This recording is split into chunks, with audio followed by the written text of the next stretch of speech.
The most widely published book in human history reveals that we are created in the image of God. Throughout our human journey, each encounter is an opportunity to see the shared humanity in ourselves and others. Regardless of one's views on religion, each experience and each story weaves us together towards a common path. A path of transformation, a process of growth and understanding, a recognition that, at our core, we share a common destiny. What does the search for truth really mean in our lives?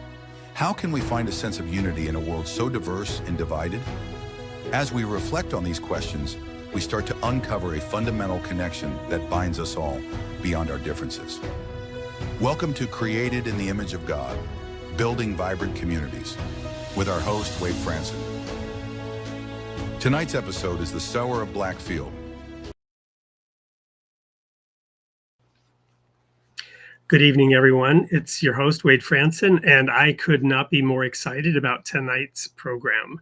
We have a woman who has a diverse background with a variety of experiences, but her most recent accomplishment is to write a work of historical fiction based on real life events, which just so happens to be on this very day #1 in new releases for historical biographical fiction, and way up there in other categories as well.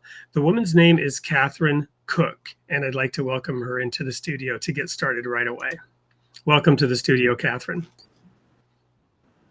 Thank you, Wade, to be here. Well, it's really good to have you here. I've been anticipating this. I've been reading your book. I've been learning about you and what you're going to share on the show tonight.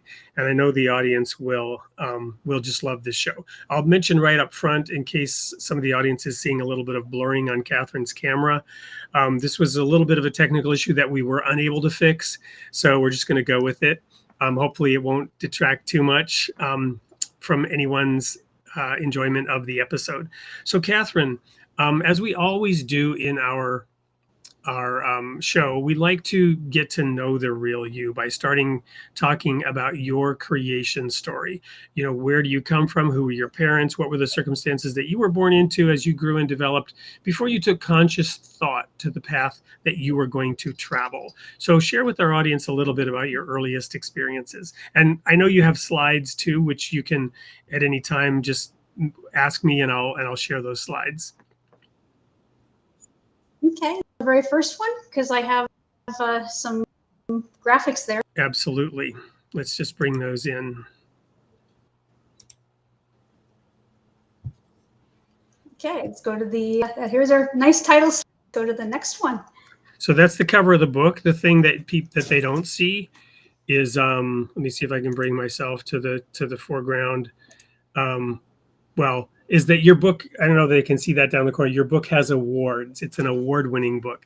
I just wanted to mention that because I don't see them on this cover. But anyway, here we go. All right. Yeah. So yeah, I'm Katherine Koch, and I was born in Sharon, Pennsylvania on April 28th, 1996. Sharon, if you're a small town that's 60 miles northwest of Pittsburgh. And it's been the native place of the Koch family for 5 generations now. And my family and I moved to Ohio when I was 5 years old. So, my native place is the Tri-City area in Warren and Youngstown. And the whole entire, me, my parents, and my brother Sean, we all moved to San Antonio in 2019. And with the whole entire locating, that really tells you just who we are. So 3 things I really appreciate from my upbringing.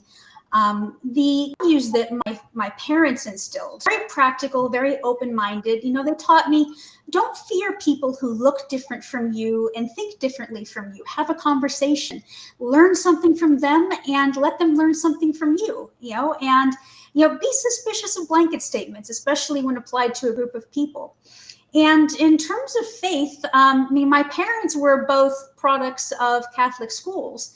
And when it came time for my brother and I to go in school, they put us in public schools, and they made sure that we had all of the the fundamentals of Catholicism and the moral guidance, but they basically said, we're going to let you determine this journey for yourself. And, in retrospect, I'm really glad that they did that, because for me, when you find a reason for faith within, you end up having a deeper, conviction because of it. And that's the way that I feel. And the one thing that they were definitely very adamant about was education. My brother and I were both very much immersed in the rigors of an academic environment. We were both high school valedictorians. We both graduated summa cum laude in college. And I went to Kent State University, which had a chapter of Phi Beta Kappa. And I was inducted as a member in 2003. And when I was trying to figure out a major for myself, I grew up and I was always, very creative. And I thought, well, I want to go into fine arts. And my parents said, why don't you rethink that and go into computer science instead? And so as a result, I ended up being a web developer, graphic designer, marketing professional, a historian, and a writer. And that's why I call myself a Renaissance woman, really all over the map. So that's pretty much the formation of me. Awesome. Do you want me to go to the next slide? Yeah, I think that would be great. So I would like to tell you about here, to tell you like my background on faith. And when I, in my life, I always kind of felt that faith was a divisive force. Look at how much it actually creates extremism and even violence. That align with who I believed. And suddenly, this story about a relative of mine who was in Germany, and Viktor Koch, who was a member of the Passionist order. And then I first heard of the Passionists, and when I realized what they were about, ideas changed. So you might ask, okay, well, who are the Passionists? Congregation in the Catholic Church. They were founded in 1720, an Italian mystic named St. Paul the Cross. Based in Italy, but they have provinces all over the world, too, here in the United States. And the theology focuses on the passion of Christ. In a nutshell, a Passionist would say Christ is present in all who suffer, all who are persecuted and marginalized, all who are neglected and alone. God, you must look beyond the common divisions and by society. I mean, this is really tough if you think about it. I mean, suffering any different for a Christian or a Jew or a Muslim or an atheist? Of course not. This about it is it emphasizes the connection we all have and see the divine in all of us, to see life as sacred. And it calls upon to show each other compassion and healing. And I'm really right about that. And what really blows my mind is, can you imagine this message here being Germany? Because that's what Viktor did. I mean, that amazes me. Yeah. So I'm going to just pause there for a moment, and we can get to that fourth slide. But when we were talking in the studio before the show, and this came up about what the heart and core of the Passionists were, two verses came to my mind. The first being Hebrews 5, verse 8, that although Jesus was a son of God, he learned obedience through the things he suffered. Now, we've actually been talking about this here locally for a few weeks now.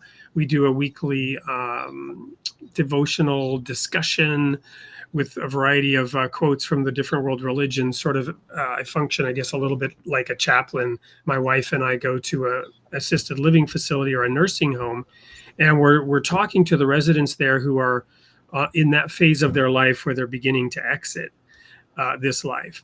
And we've been talking a lot about this mysterious. It's interesting that a mystic founded that, because it's maybe difficult to grasp Jesus being the Son of God, and yet he learned obedience through the things he suffered.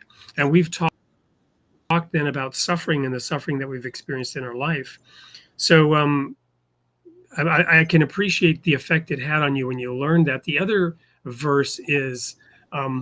also in Hebrews, and it's 12 verse 6, for whom the Lord loves, he chastens and scourges every son whom he receives. And of course, Jesus was scourged. That's part of his passion, right? He was, beaten and whipped to within an inch of his life already before he was forced to carry that cross and then be nailed to it. Or some say it was a stake, not a cross, whichever it was, depending on whether you were crucified like this on a stake or like that on a cross. There's different interpretations of those words. But so the question that came to mind, and I just realized as you were talking, so did Jesus suffer as a Jew because he was born a Jew, or did he suffer as a Christian because he was the Christ, right? The anointed one. No, the And the answer is it doesn't matter. It's a stupid question, right? I say he suffered as a human. That was Right. the divine took human form, and I'll tell you right now, it's obvious I'm not a theologian, but the way that I see it is, I think God wanted to look us in the eye and say, I get it now. Through in Catholic doctrine, if you believe in the Trinity, the Father, Son, and the Holy Spirit, basically you can say, I was the victim. I was the parent of a victim. I have experienced that dimension of pain on multiple levels. I get it. I think that it was God's attempt to tell us, I understand. I've been through this now. That's my perspective. Well, and of course you have the book of Job, which I studied really a lot for an entire year, my sophomore year, when I was getting my undergraduate degree with a major in theology, because in our order, our denomination, if you will, the book of Job symbolized self-righteousness, right? Job was labeled as self-righteous within our group. And that, if you suffered from the sin of self-righteousness, which I was kind of arrogant, and I felt that, I was somewhat self-righteous as a sophomore, I wanted to get to the bottom of this thorny sin that in our particular denomination, that was like the cancer is self-righteousness. That's like the worst sin you could have because you're blind to it. You can't see it when you are self-righteous. So I studied that book Job every week, right? I basically read the book of Job once a week, and I fasted once a week in my sophomore year to try to get to the bottom of this. And I came to a completely different conclusion, that the book of Job wasn't about self-righteousness at all. It was an attempt to introduce a New Testament understanding in the Old Testament, that understanding of suffering, so all the Jews could appreciate and understand the Messiah, because the book of Job is in there. Yeah. Because, that was a difficult thing. They were expecting the conquering king, the all-glorious king, to come and rescue them from the Romans. And that's not what Jesus did specifically, physically. Anyway, we're off track. We're talking about your origin story, but there's a lot of meat here, right? So did you want to go to the last slide? Because I think this is going to tell a lot of people, it's going to say a lot about the journey. And I think this is going to surprise a lot of people when they see this slide. So next one. There we go. All right. So I think when people see this, they're really going to be shocked, first of all, by the depth of the research, and also by how long this has been going on. It has been a 20-year journey, and there are not many historical fiction novelists who write peer-reviewed papers, but I do. And, for the longest time, I've been worried about historians saying to me, well, you have a case here where you've got an American defending Germans, against Americans, and he's saying that these people are innocent of an atrocity. I've studied this history for decades, and I've never heard anything like this. You're a computer science major and a web developer. Who are you to be writing something like this?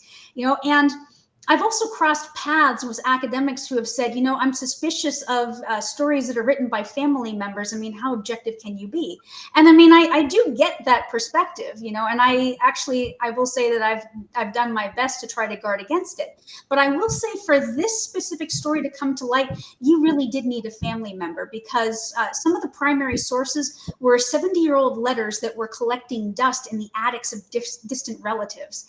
And not only that, but I mean, as you can see, I went to Schwarzenfeld in 2005, and also collecting the story required going there and collecting oral histories from eyewitnesses who typically don't like talking about the past, but they will talk to a relative of their personal hero. And so when I got to this stage, I wanted to be able to look academics in the eye and say, I've done the research, I've presented at conferences, I've written peer-reviewed papers, and I've actually collaborated with other academics. And in fact, one of them you can see in that photo from 2004. That was taken at the Passionist archives, and the man in the middle there is Father Rob Carbonneau. And aside from being a Passionist priest, he also has a PhD in history from Georgetown University. And he's been my guide these whole entire, these past 20 years on doing research, on the Passionists. And another academic that I've been working with is Dr. Christopher Mariello from Salem State University in Salem, Massachusetts. He's the director of Holocaust and Genocide Studies at the university. And we co-presented a paper in 2013 and at this conference. And he has extensively researched the American army coming into Germany, and basically he coined this term forced confrontation. So he's done extensive research into cases like Schwarzenfeld. And in fact, he's written a book that's called Forced Confrontation, The Politics of Dead Bodies in Germany at the End of World War II. So if you're interested in the bare bones facts on the Americans coming into Germany, I definitely encourage you to look up that one. So, yeah. Awesome. So what we're going to do now is go to our first commercial break, having covered your background and how your journey to get to that book. And that will also give people a little bit of insight into that. When we come back, we'll talk about the next phase of actually, what it is about that story that particularly fascinated you, the process of writing it, and getting it published. And then we'll go into what the reaction has been to that. So don't go anywhere. We'll be getting into the meat of this story here right after this short commercial break, which features actually her book. What is an American doing behind enemy lines? It's unexpected, but unexpected things have happened in this town. I've nurtured a crop of good souls here. They circulated petitions and protest. They yearned for freedom of speech and religion. They learned American ideals from me. They lived the doctrine of my religious order, the Passionists. They know that pain binds us all, regardless of nation or race. Protecting them from Nazism was hard enough, but I never imagined the nightmare I'm facing now. The SS have left a mass grave nearby. It's horrific. The Americans have arrived. They're holding the town responsible. The townspeople have orders to wash and clothe 140 bodies, make a coffin for each, dig a grave trench, hold a funeral ceremony. We have 24 hours to see all this through. 24 hours. And if we fail, the Americans will execute every German man in this town between 16 and 60.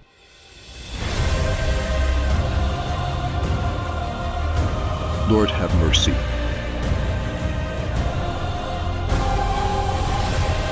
Christ, have mercy. Lord, have mercy. Help me pull off a miracle.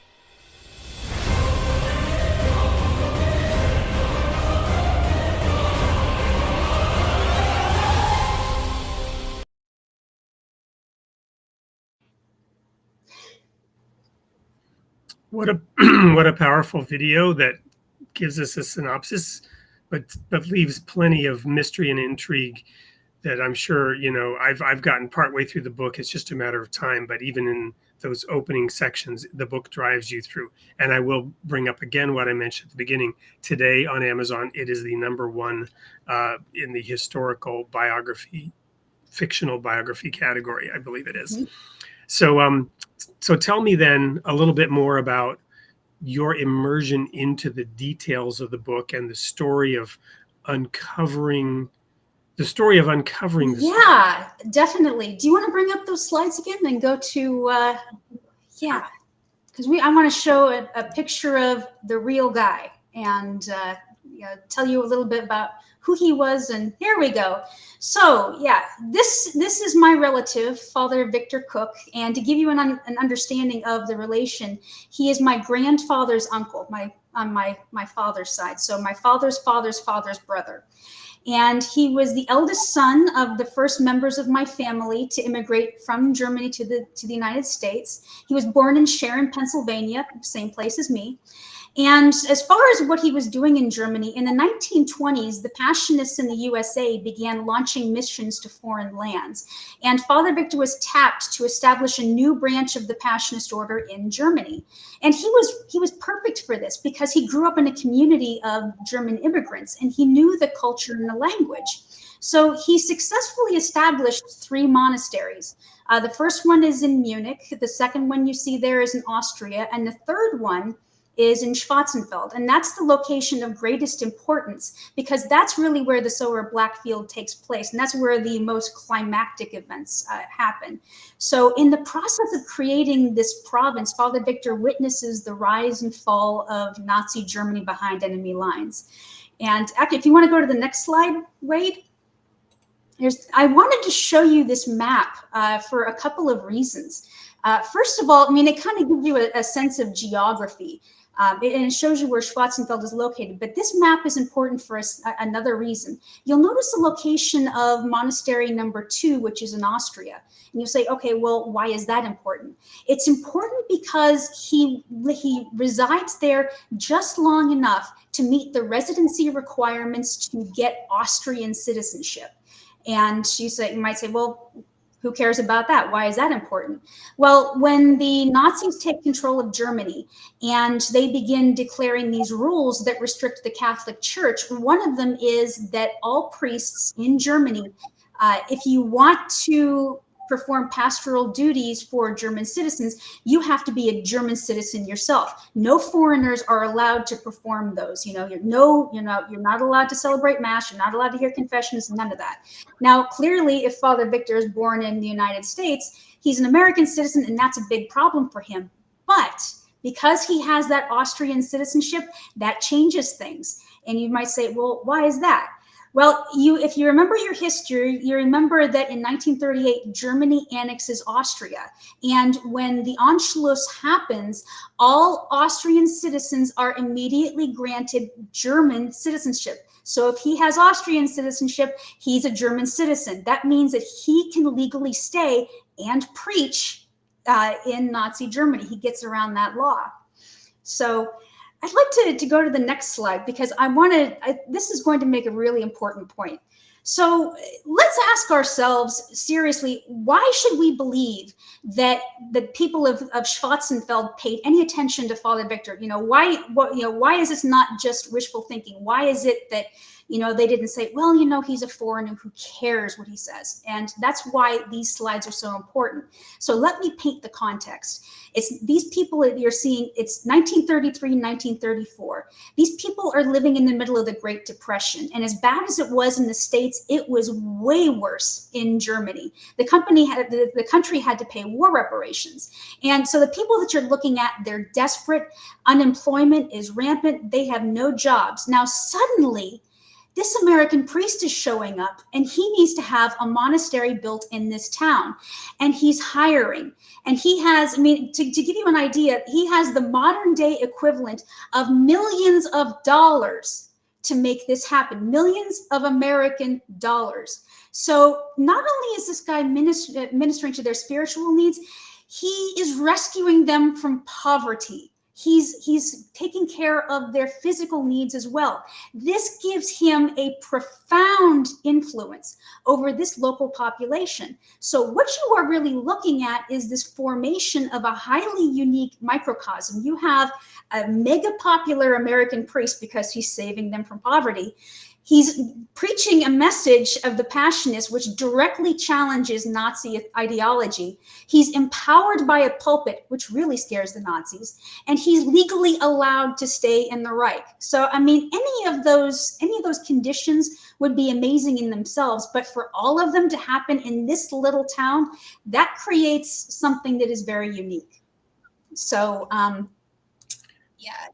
So I want to pause there real quick because I'm loving this, especially because I've already read the parts of the book that kind of map this out, and I love how you're laying this out.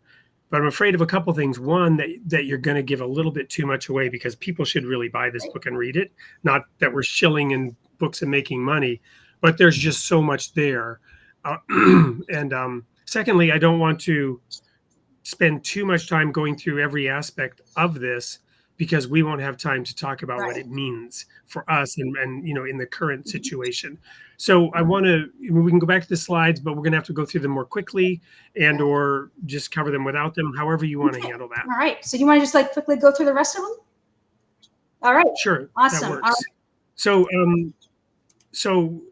But I love, so somebody asked in the chat how this is resonating with me.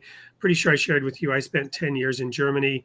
Among other things, I shared that when I was there in the 80s, to your point, I never met a single German. And even though I was there in the 80s and 90s, so there were a lot of people still alive that had been in World War II. And I was also in the ministry. And so I was working with people of a certain age, right? Older people. And nobody would admit to ever having known anything, right? But I'm aware of a lot of the surrounding ongoing history. And I just love how you're bringing all this to light and making it real and doing so in a way that allows people to really deeply reflect, not just on this aspect of history, like you're studying some frog in biology and you're dissecting it, but really asking those essential human questions about us, our society, which we're going to get into here towards the end of the program. Okay, excellent. So I'll go through these really, really fast. Now, the reason why I wanted to show you this collection of photos is because they really do, they tell the story of oppression that Viktor himself is under. He came to establish monasteries in Germany, and you can see 2 of them are being taken away from him. Those are the pictures that are on the left. And at the point when he's being taken out of the monastery in Schwarzenfeld, he basically takes a stand and says, "Okay, I'm going to stay here." And what they do, what he does, is he entrenches himself in this little dingy flower sacristy, and that's the photo that you see on the right. And I mean, when I went to Schwarzenfeld and I stood in that room, it's the size of a walk-in closet. It was amazing to me how small it was. And, I will say that what this really made me appreciate, I mean, he's under oppression. And as an American, it made me realize, I mean, all of you who are listening here, can you name the 5 freedoms in the Constitution and the First Amendment? Petition, press, assembly, speech, and religion. Can you imagine living in the grip of a hostile regime where you have none of those? I really wanted Americans to feel that through this character of Father Viktor. I wanted to show, how with his identity as a Passionist, how is that helping him cope? How did his American values give him a discernment and an objectivity that the Germans did not have? And even more importantly, how did his views on all of this impact the Germans who were looking to him for moral and spiritual guidance? This really, I mean, everything that we're looking at, these are actually not spoilers. This is the heart of the novel that we're talking about right here. And this is why you're going to find it's completely different from any World War II story you've seen or heard. So, Let's quickly go to the next one. Basically, when I made the statement that the Germans wanted to talk to me, I wanted a graphic to support that. This image here, we went to Schwarzenfeld in 2005, and we went to Sunday Mass. And immediately afterward, I had all of these Germans that, from that time period, flocking around me. And one of the things that I feel it's very necessary to say is there was no self-interest on their part. This wasn't like, hey, tell my story. They wanted to tell me about Viktor and how much he meant to them. And in the process of listening to their stories, I asked, well, tell me your story. Tell me what you remembered for that time. And it really gave me a very nuanced understanding. And really quickly, let's go to the next one, because this follows the same idea. So in the story, you're going to encounter other characters besides Viktor. Now, the names and the relationships are going to be fictional, but that was just because I wanted a narrative that flowed, nice and easy. But what these characters do is they reenact the stories of real people, and I just wanted to show you their faces and names. So the very first one at the top is Frau Barbara Friese, and her experiences play out through the viewpoint character of Frau Helena Heidel. And the man you see beside her is Norbert Gindelate. That's a real person. I used his real name because the stories that I heard from his family, I was listening to this and I was like, this doesn't sound like the Germans that I was expecting. These do not sound like Germans in Nazi Germany. They've been changed. And, is it any wonder that there's a Passionist down the road telling them Christ is present in all who suffer? And at the bottom is this German fellow named Herr Nicholas Kainz. He was a child in Nazi Germany and a former Hitler Youth. And his stories are infused into the viewpoint character of Klaus Heidel, Helena's eldest son. So what I really want to emphasize is that I know that we need to end the segment pretty soon, but what I really wanted to emphasize is when I went into this, I had this feeling like, we have a very black and white understanding of Germans in Nazi Germany, and I definitely want to revisit that question you keep on asking, Wade, because I've thought a lot about it, about the Germans who say we have no idea that any of this happened. What I realized is, we have this image of these people that are the architects of the Holocaust on one side, and then we've got the people like Dietrich Bonhoeffer and Sophie Scholl and Klaus von Stauffenberg who are directly taking on the system and and making the ultimate sacrifice. But what I realized is there are a million shades of gray between these two poles, and that's where the nuance is. That's what I was getting. And that's what I realized that, okay, these people they're not Klaus von Stauffenberg, they're not Sophie Scholl, but they are doing meaningful indirect acts of resistance that I found fascinating. So many questions. I'm going to throw out a couple of them. The first one is going back to those 5 freedoms. Mm-hmm. Petition, press, assembly, religion. What was the 5th one? Speech.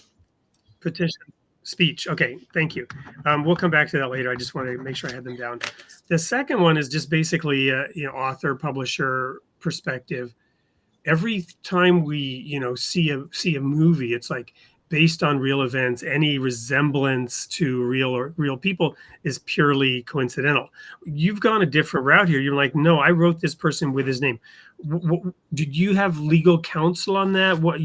How do you handle that in terms of why do people always say, no, disclaim that there's nothing real here? And you're saying, no, there's some very real things in here, even though I had to use some artistic liberty for the narrative arc. Family permission. That's... Yep. So you got explicit permission for those people. Awesome. The other thing I wanted to bring up here is that, and I hate to bring this up, but it's reality.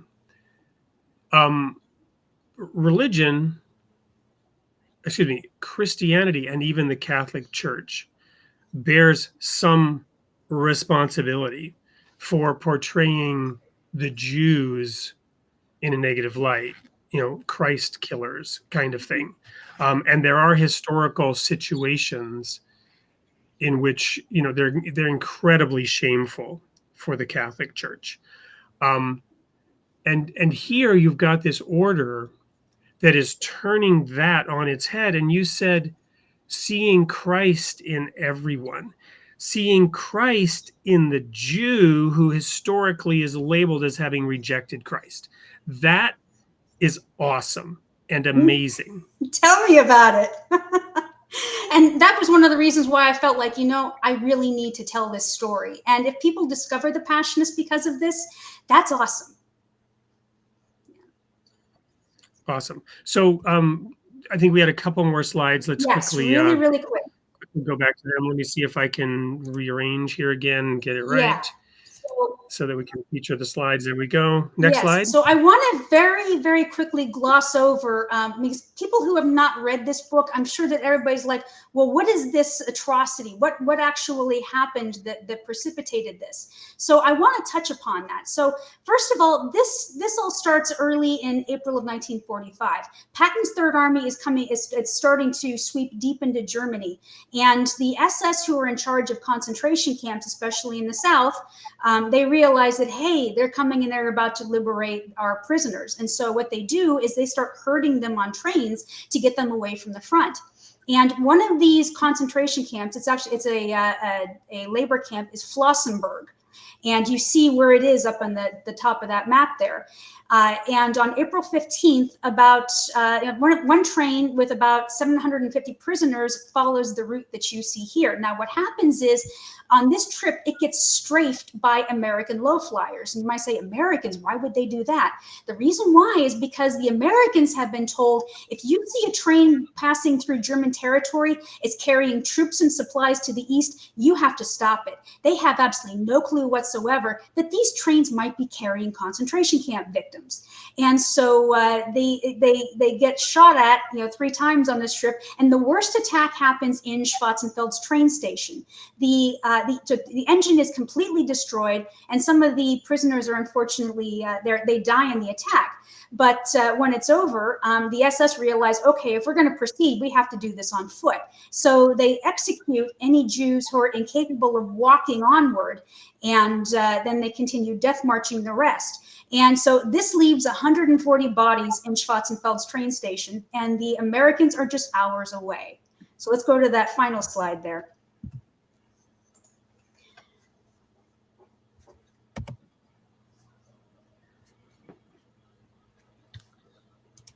Sorry, I don't know why it's not. There we go.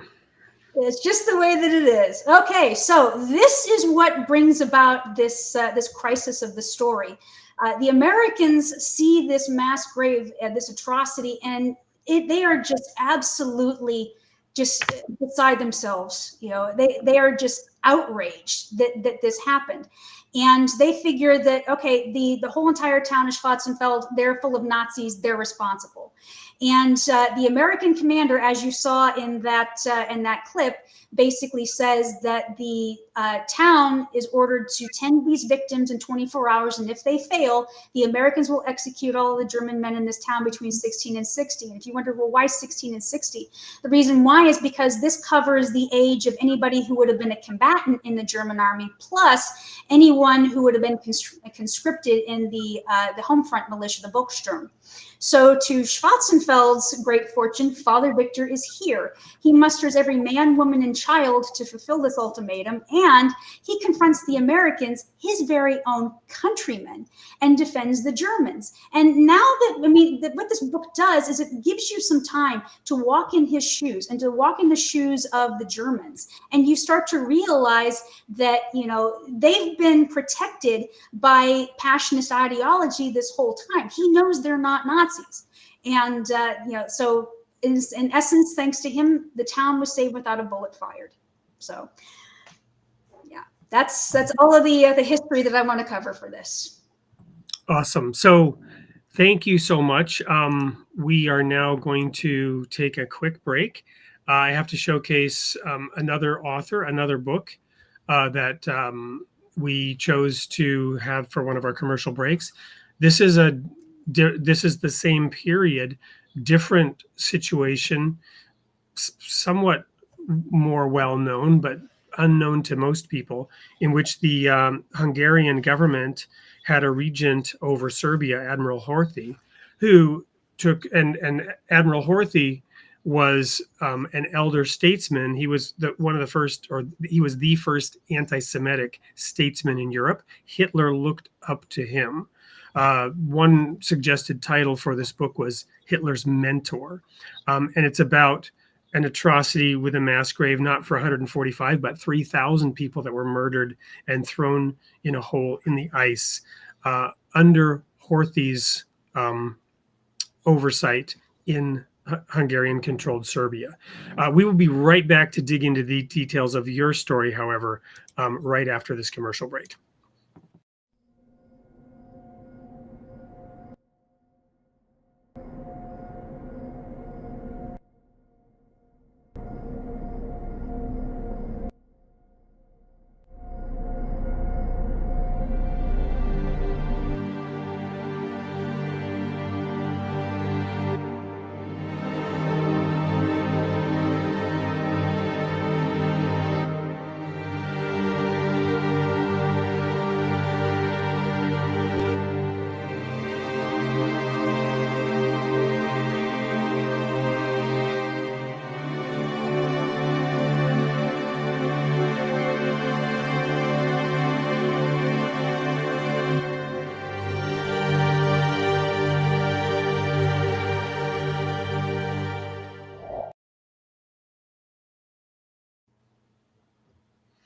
That's a book written by Alexander Velchik, who did original historical research similar to what you did, though he was visiting graveyards, categorizing the names of all the people and speaking to a few who still survived about their dead relatives, and gathering together and putting together the pieces of the story from that area of the world.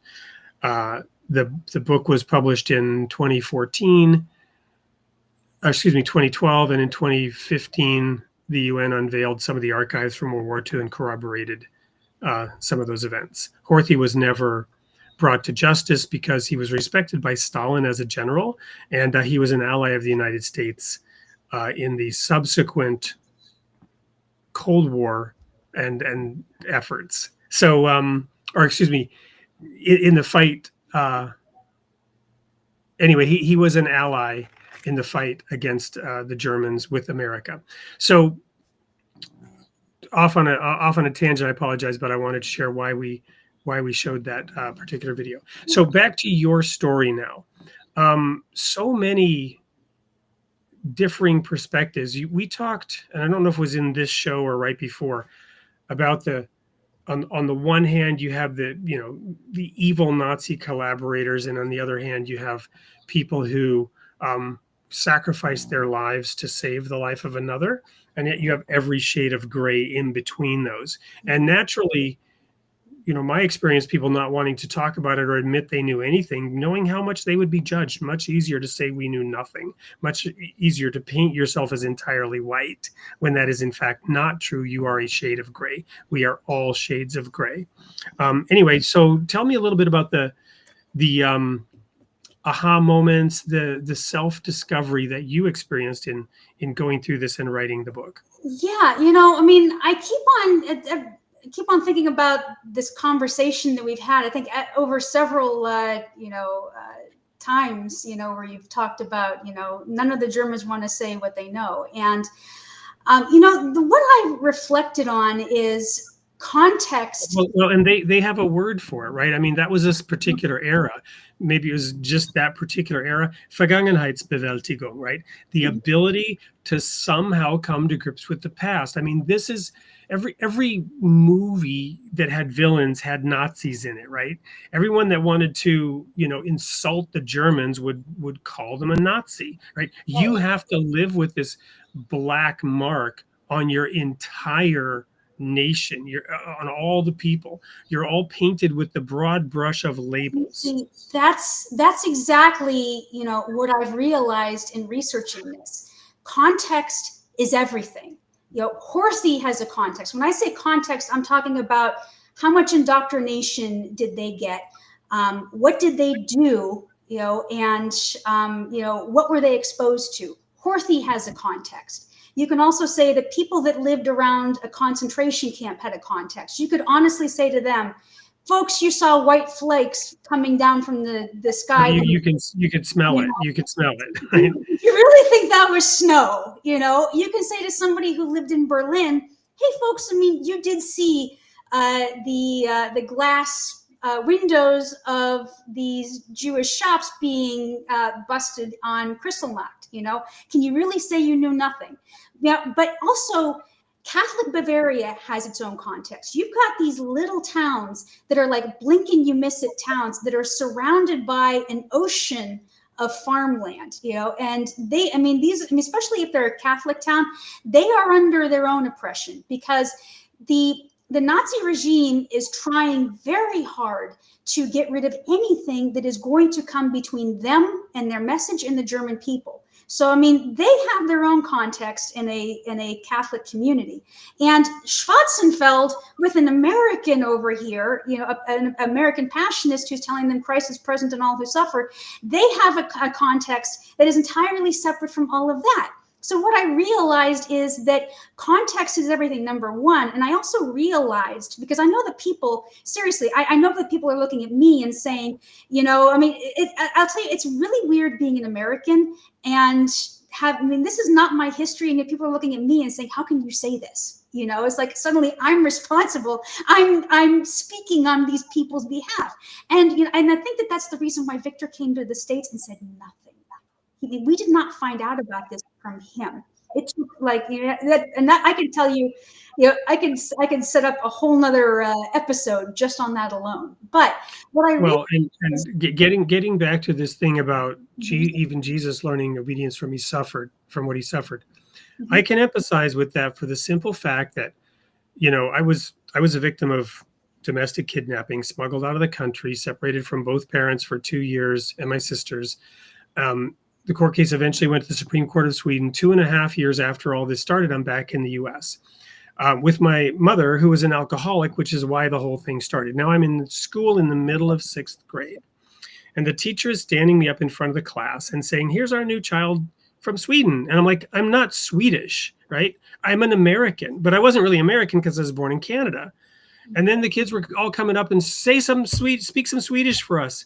They were just being friendly, right? Mm-hmm. But my reaction was, I'm not your monkey. I'm not going to speak Swedish for you, right? Which immediately set me off. But again, context. Nobody could understand anything about what I went through. To them, I could tell I was somewhat of a curiosity, and I hated it. Mm-hmm. Right? Exactly. So, yes, this whole, I can relate to why Father Viktor didn't want to talk about it, or certain vets that are in Iraq, they come back and they, you know, post-traumatic stress disorder. Yeah. So, but having a little bit of empathy for those things it's hard fought and it's hard won, but it's so valuable. Yes, it is. And I think another point that I would like to make is, I mean, knowing through this history and through researching it, how important context is. That the context that I know and the context that I can speak to is specifically Schwarzenfeld, you know, so I can't speak to the Germans who were in Berlin or the Germans who were living within, you know, distance of a concentration camp. I can't speak to Horthy, you know, but I can speak to what I have learned in Schwarzenfeld. Awesome. So, so what has been the experience of getting that book completed? You know, I love that sort of arc of the 20-year story of you starting in 2005 and then going through these various phases, publishing your first paper about it, decisions along the way you had to make about how to write the story, and now it was unfolding and what the real story was. I'm sure you went through like 10 different versions of what the real story was here. Yeah, I'll tell you, you know, the hardest thing about this specific research was just piecing it together after such a long time. You know that childhood game where you line up a bunch of kids and the first one whispers a story into the ear of another one, and then that repeats all the way through? Yeah, we learned it through word of mouth. And by the time we got the message, it was like totally distorted, and I mean, we got in touch with the people of Schwarzenfeld, and we said, this is what we heard. They just about died laughing. And they said, you know what, you need to come over here and we need to set you straight because you don't know the real story. So, so first of all, piecing it together over such a long period of time, and also absorbing so much within a week. I mean, it took me a really long time to step back and really piece the context together. To give you a perfect example, when I was listening to these interviews, they kept on talking about refugees in their houses. And I was like, why are the refugees in their houses? They said the houses were so packed, the only room that didn't have somebody living in it was the bathroom. And I was like, what are they talking about?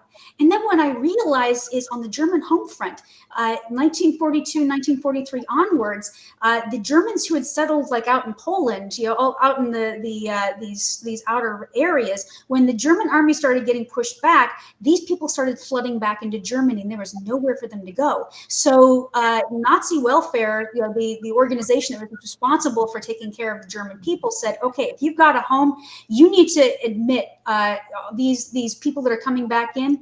You need to admit these people back into your house, and you need to open up your guest rooms, your living rooms. And yeah, I had people saying, even in the hallways, we had people sleeping, So, I mean, can you imagine, having your house full of strangers? And not only that, but I really got a sense of the oppression that these people were under, especially through Nicholas Kites, who was a child. And he had said, yeah, the teachers were telling us, if your mom and dad says something against the Reich, you need to tell us. And next thing you know, you get a knock on your door because your kid said something against the Reich. And, maybe you didn't come home. It was that scary. So these people had to be extremely careful of what they said, what they did. They had their houses were packed with strangers. I mean, there was so much, demanding their attention, so much oppression, so much hardship that when they say, yeah, we had no idea what was going on, I think of my own life. I mean, I'm not saying it's right, and I'm not condoning it, but what I am saying is, for me personally, that does ring true, because I think of all of the things that I deal with in my life and how busy I am. And if I had people in my house and I had to worry about what I say, I mean, how much attention would I be giving to everything else? So that, when I hear the people of Schwarzenfeld specifically say, we really didn't know, knowing what they were going through, it does ring true to me. I will say that. Well, the reason, so allow me to unpack that comment a little bit. I was not at all seeking to place any blame, right, or accountability. Mm-hmm. My question was to understand, right, what was it like living under those circumstances, right? How did you feel? Right. How did you process it? How have you processed it since? Right. But they wouldn't open up at all. They weren't going to have that conversation. And of course, the context is you think about the short period of time. World War II ended, in the late 40s, mid to late 40s. Then you had, rebuilding 10 years of, the Marshall Plan. You had the German economic miracle. The time when I was there, I went there in 1984. They were just really back on their feet, right? You still had the provisional capital of Bonn, which is where I was, and the country was still divided into East and West Germany as a result of that war. Literally, the country was still divided. It's as if America was 30 states on one side and 20 on another, and people are asking you, so how was that war for you? It wasn't even resolved. Right. You follow me? And to your point, when you shared that the Americans came in and threatened to kill everybody, I know nothing, right? Automatic reaction. You could be trained from infancy and childhood. Don't say anything. You don't know anything. True. Like that Who rock opera Tommy. You didn't see anything. You didn't hear anything. And the boy grows up deaf, dumb, and blind, right? Mm-hmm. But what's fascinating to me in all this, and that's part of my curiosity from back then, is that let's fast forward and bring this to the current day, and we'll shift here to a commercial break and come back here shortly. But let's bring it into the current day. When COVID hit, this is a completely controversial topic. We're going to, by the way, have Jason Persoff back on the show. For those who watched it earlier, we had him on the show a couple of times during or short after COVID. He's an immunologist who was working in a hospital and shared his views and whatnot. We're going to have him back because the tide has shifted on the information that was available. But when right at the beginning and at the heat of COVID and the lockdowns and everything, because of my experience and having been on all sides of every issue, I was not eager at all to just rush headlong into all the lockdowns and believe everything I was being told. Right. And I had a responsibility in a local situation for making some decisions about what a certain community would and would not do. And the lockdown mentality made me very uncomfortable, and the mandatory enforcement on everybody made me very uncomfortable. The group that I was in was going to be even more draconian than the draconian society around us in this very COVID terrified region of a state that believes in social responsibility. So I was, by simply saying, look, there are different perspectives, I was labeled a spreader of lies and misinformation in a letter that was drafted and sent to a national organization. Mm-hmm. And I experienced that. Well, now the tide has turned, and many of the things that I was accused of spreading lies and misinformation were the tip of the iceberg of things that were 100% true, right? Mm-hmm. And now the shoe's on the other foot. But you have this same situation of denial and plausible deniability. And I didn't know anything, and we didn't really do those things. Yeah, you did. You did say those things. It's on video, right? Videos are being shown of people saying the things that they now claim they didn't say.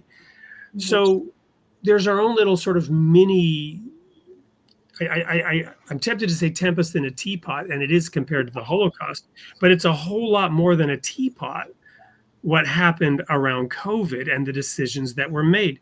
We have our own issues nationally and as a society that we have to reconcile, or what's the word I'm looking for, that we should be processing and digesting and learning from. But it is so difficult to have those discussions because everybody would like to pretend they didn't do the things they did. Right. Because they might have been on the wrong side of an issue. They believed they were right. They believed they were doing the right thing. Their intentions may well have been pure. It's really hard for a human being who believes they're right and has good intentions to admit that they horribly hurt somebody else, maybe even killed somebody else as a result of the decisions they made. Right. Very true. So how is all of that for you in terms of relating your deep dive into that microcosm within a cosm of a macrocosm, and sort of the Alice in Wonderland down the rabbit hole kind of situation? It was, yeah. It really was, and I think that's why it took me 20 years to really unpack it, and that's why having some guidance from like Chris Mariello and from other academics. That's why it was so important, was first of all to understand the context of what I was looking at and to understand how unique it was. I had no idea that that the German Catholic Church was being as persecuted as it was. I didn't realize how unique it was that having an American who actually was able to preach. He should not have been able to do that. So it really did take a long time, doing the research to unpack, the unique story within the unique story within the unique story, even beyond that. Yeah. Many layers of the onion. Well, we're going to go quickly to our last commercial break. A much more positive ad than the ones we've shown about being the change you want to see in the world and doing good. When we come back, we'll get into some of the audience comments, and there have been many. Don't go anywhere. Welcome to the Royal Falcon Foundation. Our curriculum and activities inspire and train adolescents through hands-on experiences, fostering growth and empowerment. Through immersive and challenging experiences, we shape young minds to think independently and develop their leadership skills. Our programs foster new friendships and unity, shaping young leaders to tackle real-world challenges with confidence. We believe in equipping the next generation with the skills to become leaders of tomorrow. Join us at the Royal Falcon Foundation and be part of a journey that empowers, unites, and inspires. Double your impact with our matching grant. Until the end of 2025, every tax-deductible donation to the Royal Falcon Foundation, up to $1,000, will be matched dollar for dollar. Visit our website to donate now or email info@royalfalconfoundation.org for more details. Together, we can make a greater difference.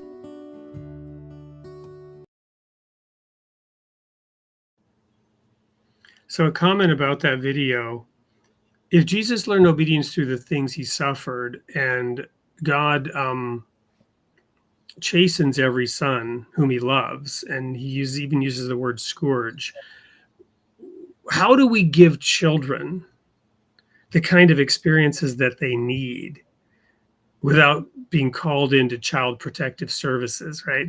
Obviously, we're not going to in any way try to inflict pain and suffering on our children, though my kids, will often complain. I'm like, yeah, I love to torture you, right? I just love torturing you. Now pick that piece of trash up and throw it in the trash can, right? Yes, you're going to come out and help me gather firewood. Yes, we're going to go, mow the lawn and rake the leaves together. And yes, it's going to take an hour. And I'm sorry if it's a little cold out there, right?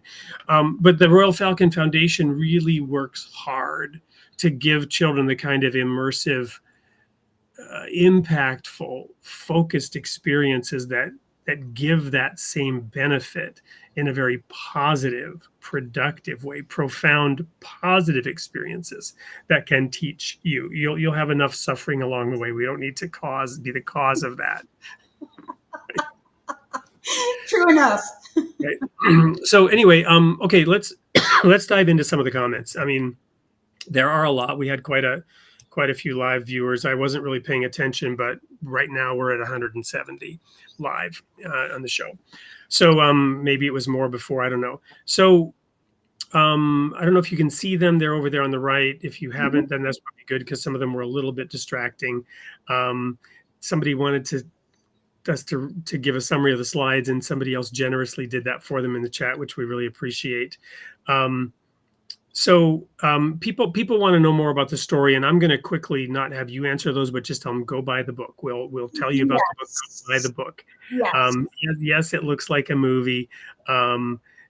So looking for, let me look at one here I want to dive into, and of course you can call out one that you might want to address as well. This is an interesting one from Amelia Monroe. Crazy how a whole country's identity was erased overnight, only to be restored years later. History really does move fast. And of course, there's this Chinese curse, right? May you live in interesting times. Heard of that, yes. So yeah, what can you say about, Father Viktor's experience being an American? Now he had Austrian citizenship that allowed him to play the role of a German and accomplish certain things because he had that nationality. Yeah, that's an interesting question. So I think just kind of pondering it for a second. I mean, just what really strikes me is just how unique it was, and he was really very much an opportunist. I've learned that from what he does. He's actually a wizard at getting the Reich cobbled up in its own red tape. And so anytime that he sees an opportunity to use their own rules against them, he does that. He is a very, very shrewd leader. So I think that, yeah, he looked for every advantage that he possibly could, because I think that he saw what was happening in Germany, and he realized how desperately they needed a message so that they could see beyond what the Reich was imposing upon their own people. Well, and yeah, that came clear in the early parts of the book that I read, where the Gauleiter, the regional governor, whatever, is coming in to get a tour of the monastery that he plans to confiscate, right?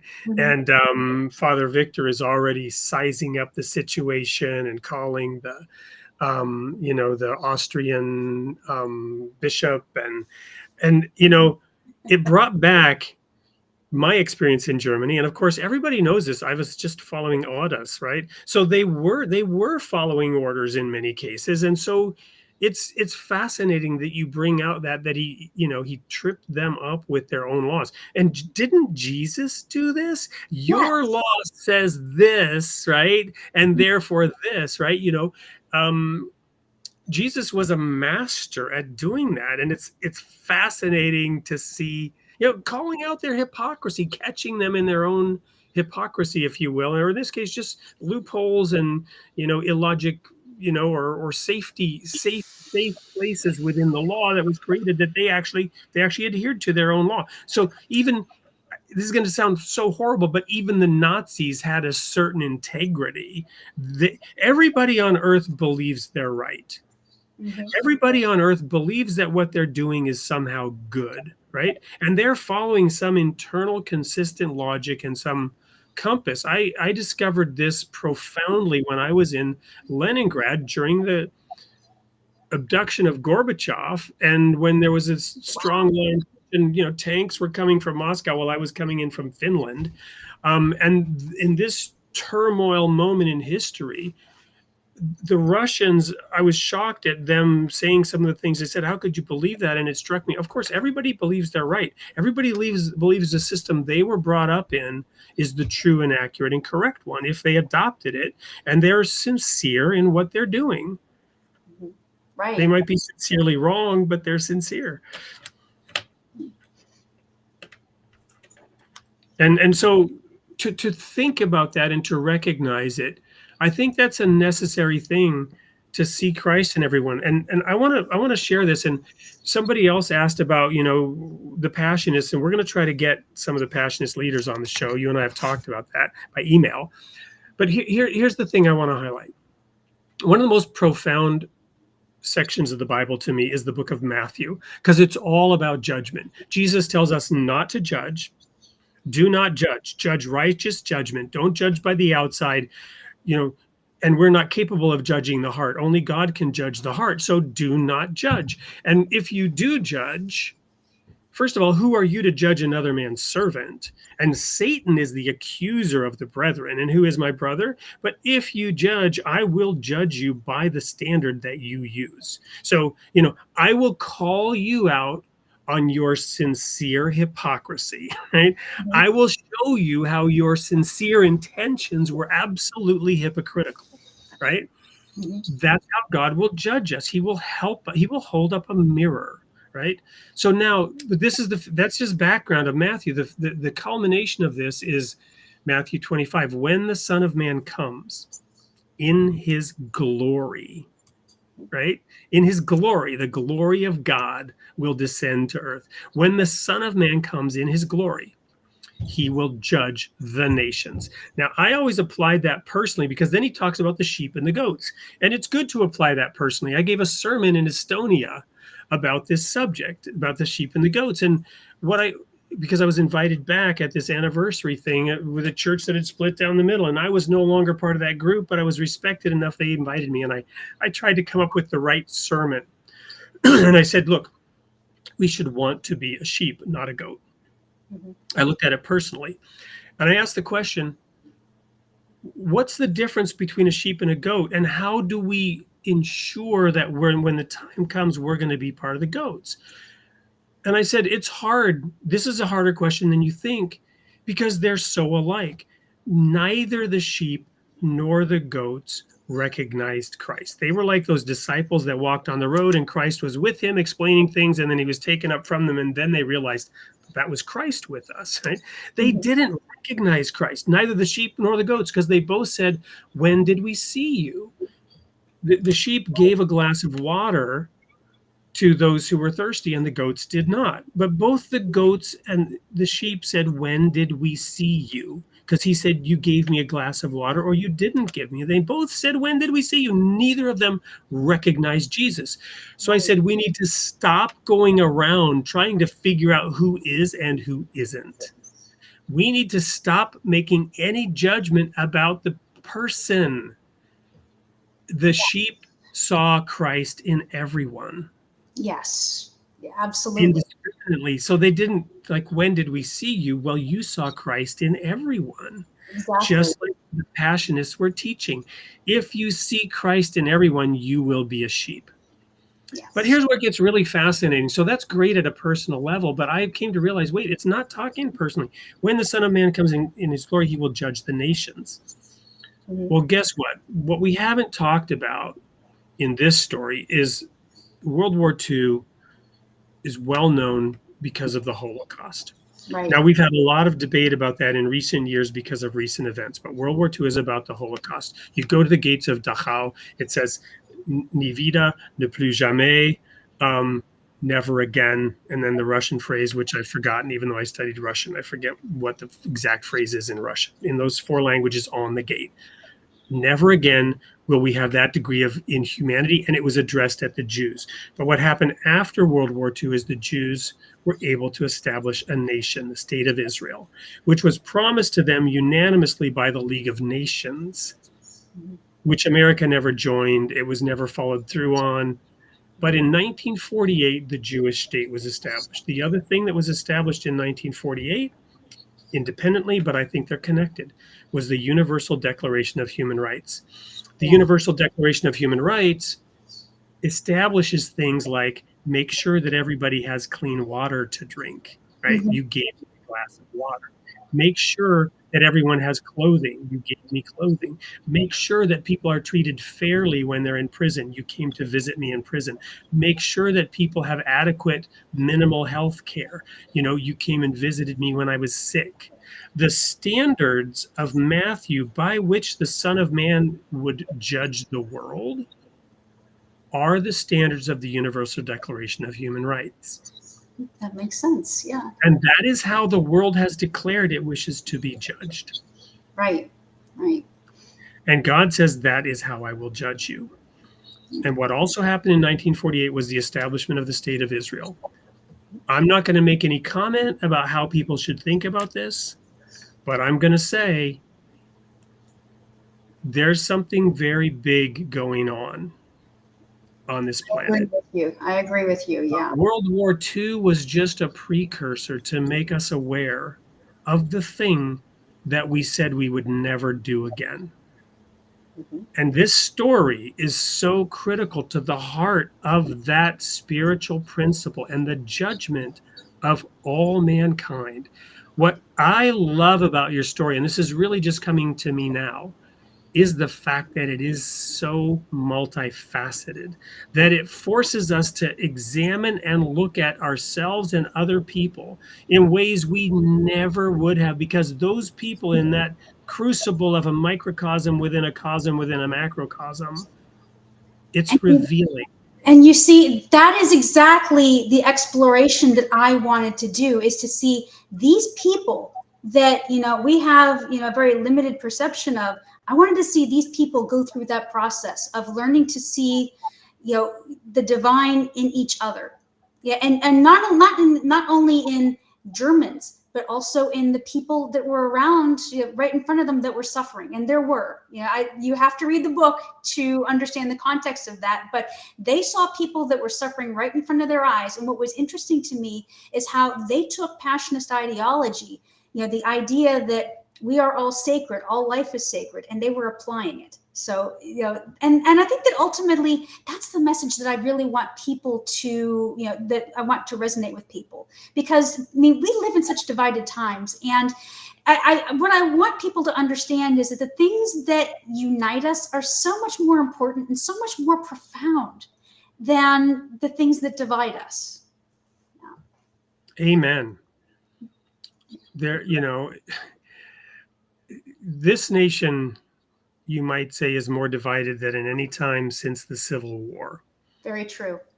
And over what? What are the issues now? Well, there's a plethora of issues. There's not just one issue. I think it's about how we interpret events, how we interpret the world, and almost more so the chosen path forward, right? Well, guess what? America has always been a kind of a grand experiment, a project. And we have elected leaders, presidents who come in for 4 years, and we have, the pendulum swings this way and it swings that way. I've seen some comments from my good friend Dan Sanderson, who's the founder of Blanksip, a philosophical website, and I shared with him a quote which he calls a Wadeism, that we laugh about, which is, we lurch forward from ditch to ditch, right? We lurch forward as a species from ditch to ditch. We cross the middle of the road briefly for a nanosecond on our way, making a beeline into the other ditch, because we can't really get together and say, you know what? I might be on the right, but I understand where the left is coming from. And I can actually see how they arrive at that conclusion. Or I'm on the left, and I can understand how it appears to them that, this is a better way, right? And I don't have to call them a racist as they try to resolve inequity in a way that's a little bit different than the way I would go about it. They might be just as much about fairness and equity as I am, maybe even more so. Right. They're going about it a different way. They think there's a different path to get to the result we all want, which is a more fair and just and equitable society. Right. But we can't have those conversations. We're too busy labeling each other, throwing each other into hell. And that's the tragedy of religion in the Christian world, right? Yeah. Throwing people into hell over the tiniest little doctrinal differences. And the Passionists seem to have found a way through that. They have. And that to me, it spoke so much, so deeply as soon as I realized what that message was. And if people read this book and, they want to learn more about the Passionists, that's a victory to me, because I feel like what they have to say right now at this time is so important. And, it plays out in this book. So, yeah. Well, let's have an altar call right now. How many of you want to come forward and buy the book? I'm just kidding. But you must go to Amazon, and it is called The Sower of Black Field. And there it is with those awards on it. I should reverse my camera now. How do I do that? No, that's the maximize button. There's one more slide that has more than those 2 awards. In fact, it's gotten 6 major awards. So well, let's quickly go to that slide, and then we'll wrap this up. So we'll go through the last slide set and wrap this up. I'll stop you when I see it. There it is. Yeah. So even more recently, it won it was a category winner in the religious fiction in the 2025 Independent Press Awards. So, this is beginning award after award after award. It's gotten, several 5-star reviews, and it's gotten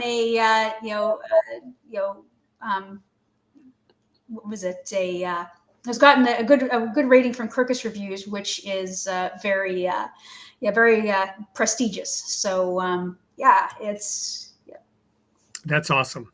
That is awesome. Well, Katherine, what words do you want to leave our audience with tonight before we do the last thing I have to do, which is the sneak peek for next week's show? I think, there's so many reasons to pick up this book. Aside from learning about this obscure episode in World War II history. There's so much to learn, in the history, but also pick it up to learn what the Passionists are about, and to really, to get a very vivid exploration of what life was like during that time, for these people and how they were reacting to Passionist ideology. Awesome. Well, we're out of time. There were so many great comments. I'm sorry we couldn't get into more of them. But based on that, I'm sure that many people would like to see you back on the show, and we'll look for that opportunity. So just thank you. It's been an honor. It's been an honor to have the chance to go through this with you, to sort of bask in the glory of what you've accomplished over the last 20 years. And we'll continue to hear good about this book and the resonance that I'm sure to receive. It gets out there more and more. Thank you so much, Wade. It's absolutely true, and it's my honor and pleasure. So we will try to get Katherine back for all those people in the audience who want that, and we'll go now to the sneak peek for next week, and we'll wrap up the show with that. And until then, may God be with you, and we'll see you all here next week, same time, same place.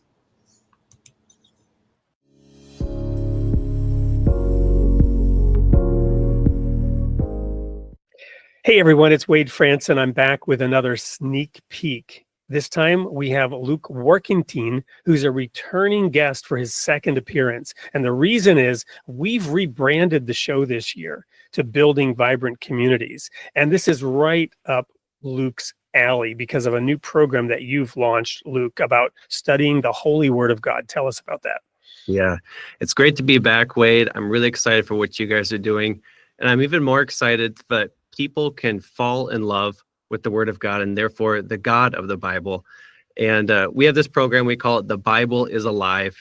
And what we do is we take people through the Bible, not just chronologically or, start in Genesis, go end in Revelation, but it's really 3 or 4 chapters a day, but with supporting verses. So what does this passage in the Old Testament have to do with the New? And when Jesus said, I didn't come to do away with the old covenant, but I came to fulfill it. What does that mean? And how does it apply to our lives in the daily application? So every day, it's either in podcast form on YouTube, or you can just read at your own pace, however you like it. And it's a lot of fun. We just want people to get ready, get their hearts ready. I think, look at the last 2 years in our world, all this stuff that's going on. We're seeing, I believe, biblical prophecy unfolding before our very eyes. And I think we should study that Bible. I think we should understand the God of the Bible and his plan for you and me and whoever's listening. God has a plan for your life. And I hope you tune in. I think it's going to be a really interesting discussion. Amen. And I can testify that, as you look at me now, you see I'm no longer a spring chicken. I've been studying the Bible my entire life. And every time I read read a verse, no matter how familiar, with a humble, open mind, some new insight arrives. And we understand more fully as the world conditions unfold, and looking back in history and seeing where we're at now, the Bible has more relevance than ever. And I imagine that your program helps people make the Bible relevant and apply it to their daily lives. How do you accomplish that in your program? Yeah, so it's a very unique plan that helps people connect those dots in real time. But also every day you get a short 2.5, 3-minute teaching so it's divided up into daily themes, right? And so how do we not just ingest the Word of God and understand it, but what's the daily takeaway? What's the aha moment? How does this get real and personal for us? And interesting stat, I think your listeners might like this, but last year there was a 40-year high in the sale of Bibles all around the world. Wow. So people are hungry for truth. They're hungry for something real, not just what politicians say or the media or movies or, what culture is saying to us, but what is God Almighty, these eternal truths going all the way back to Genesis. What is that truth and how do we apply it to our lives? That's what we're going to talk about. Well, that's exciting. And we're going to get into the nuts and bolts of this. So you are not going to want to miss episode 136, airing on February 4th with Luke Warkentine, Falling in Love with the Word of God. We'll see you there.